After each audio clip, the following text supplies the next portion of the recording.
दरम्यान पवारांच्या या वक्तव्यावर अजित पवारांच्या राष्ट्रवादीचे नेते अमोल मिटकरी यांनी प्रतिक्रिया दिली आहे। शरद पवार हे त्यांच्या अनुभवावरून बोलत असतील, मात्र आमच्या जागा जास्तीत जास्त संख्येने निवडून येतील असं मिटकरींनी म्हटलंय। आमदार अमोल मिटकरी आपल्या सोबत आहेत, आपण त्यांच्याशी बातचीत करणार आहोत।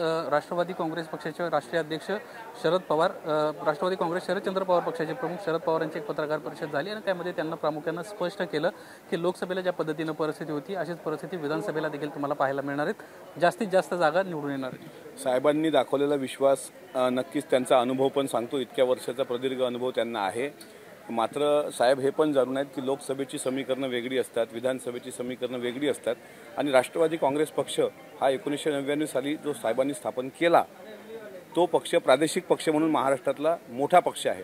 त्याच्यामुळे राष्ट्रवादी काँग्रेस पक्ष आज अजितदादाच्या नेतृत्वात नक्कीच आम्हाला विश्वास आहे की काल जो अर्थसंकल्प त्यांनी मांडला त्या भरोशावर आणि आमच्या मेहनतीच्या भरोशावर आम्ही सुद्धा चांगल्या पद्धतीनं विधानसभेमध्ये आमचा परफॉर्मन्स दाखवू।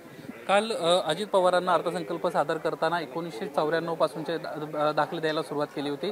महिला धोरण कशा पद्धतीने राज्यात राबवण्यात आलं, कशा पद्धतीने निर्णय घेण्यात आले खास करून महिलांसाठी, याचा उल्लेख त्यांनी केला। मात्र ज्यांना हे महिला धोरण राबवलं त्यांचा मात्र नामोल्लेख करणं त्यांना टाळलं।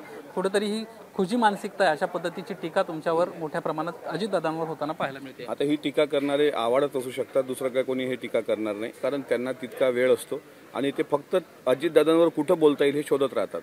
1994 साली महिला धोरण राज्यात साहेबांनी आणलं, यात कोणाच्या मनात दुमत असण्याचं कारण नाही।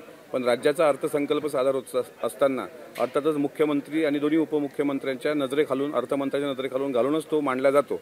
त्याच्यामुळे तो सर्वस्वी अधिकार कॅबिनेटचा आहे, मी काही कॅबिनेट नाही आहे। पण साहेबांच्या बाबतीत तिथं उल्लेख केला म्हणून महाराष्ट्राला माहीत होतं आणि नाही केला तर माहीत होणार नाही, साहेब महाराष्ट्राला माहीत आहेत। त्याच्यामुळे आव्हाड साहेबांनी थोडंसं जरा दम धरावा ना, असं उठसूट काहीतरी म्हणजे खोचक प्रतिक्रिया द्यायची, काहीतरी बोलायचं, याला काही अर्थ नाही। जे स्थान आमच्या मनातलं साहेबांबद्दल आहे ते कायम राहणार आहे। परंतु ज्या पद्धतीनं राष्ट्रवादी काँग्रेस पक्ष उभारणीपासून त्यांचं काम आहे, महिलांच्या बाबतीतले महत्त्वाचे निर्णय आहेत, त्यामुळे कुठेतरी शरद पवारांचा नामोल्लेख टाळणं हे कुठेतरी योग्य नाही असं एकंदरीत सर्वच भावना पाहायला मिळते। साहेबांच्या कामाबद्दल कुणाच्याही मनात शंका नाही।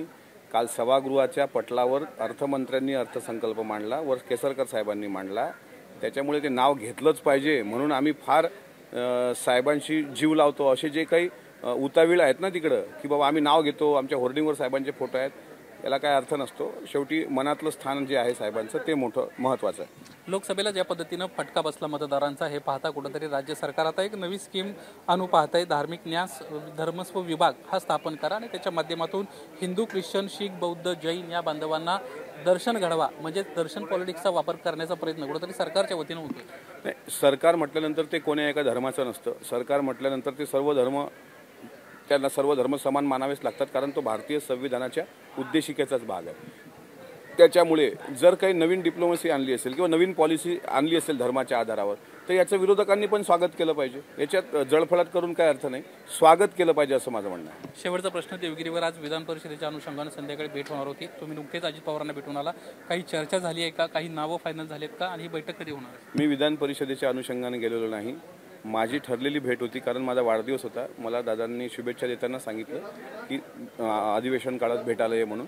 मी दादांना दर्शनालाच त्या ठिकाणी गेलो होतो, पण तिथे अनेक मोठे नेते बसले असल्यामुळे माझं बोलणं झालं नाही। तर 11:15 वाजता मला विधान भवनलाच त्यांनी वेळ दिला आहे, त्यावेळेस मात्र बोलेल, पण विधान परिषदेच्या चर्चेसंदर्भातल्या बाबत मला माहिती नाही। परंतु राजेश विटेकरांना कुठेतरी शब्द दिला गेला होता, आणखीन एक जागा शिल्लक आहे, वाटते तुम्हाला राजेश विटेकरांना या ठिकाणी संधी मिळेल?